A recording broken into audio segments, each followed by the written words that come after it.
Mark Zuckerberg, a journalist, was asking him a question about the news feed. And the journalist was asking him, why is this so important?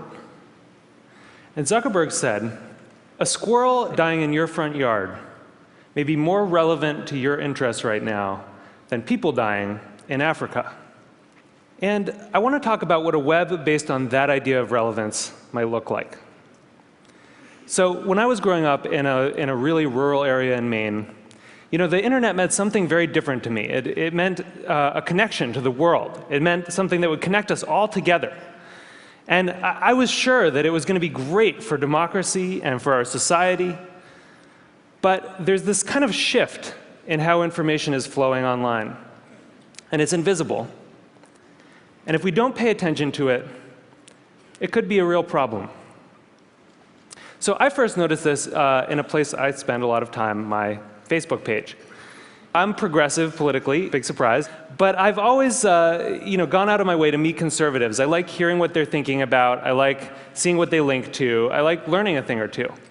And so I was kind of surprised when I noticed one day that the conservatives had disappeared from my Facebook feed.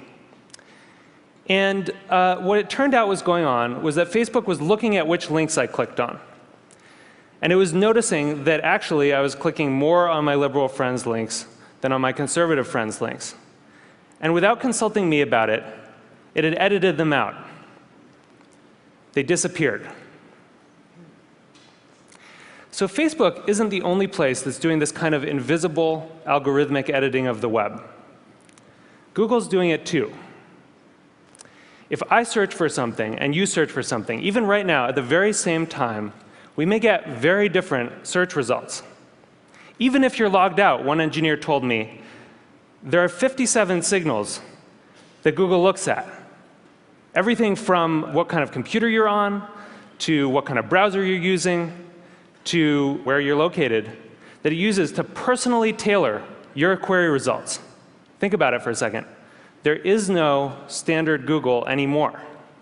And the funny thing about this is that it's hard to see. You can't see how different your search results are from anyone else's. But a couple of weeks ago, I asked a bunch of friends to Google Egypt and to send me screenshots of what they got. So here's my friend Scott's screenshot. And here's my friend Daniel's screenshot. When you put them side by side, you don't even have to read the links to see how different these two pages are. But when you do read the links, it's really quite remarkable. Daniel didn't get anything about the protests in Egypt at all in his first page of Google results. Scott's results were full of them. And this was the big story of the day at that time. That's how different these results are becoming. So it's not just Google and Facebook either. This is something that's sweeping the web. There are a whole host of companies that are doing this kind of personalization. Yahoo News, the biggest news site on the internet, is now personalized. Different people get different things. Huffington Post, the Washington Post, New York Times, all flirting with personalization in various ways. And where this moves us very quickly toward a world in which the internet is showing us what it thinks we want to see, but not necessarily what we need to see. As Eric Schmidt said, it'll be very hard for people to watch or consume something that has not, in some sense, been tailored for them. So I do think this is a problem. And I think if you take all of these filters together, if you take all of these algorithms, you get what I call a filter bubble.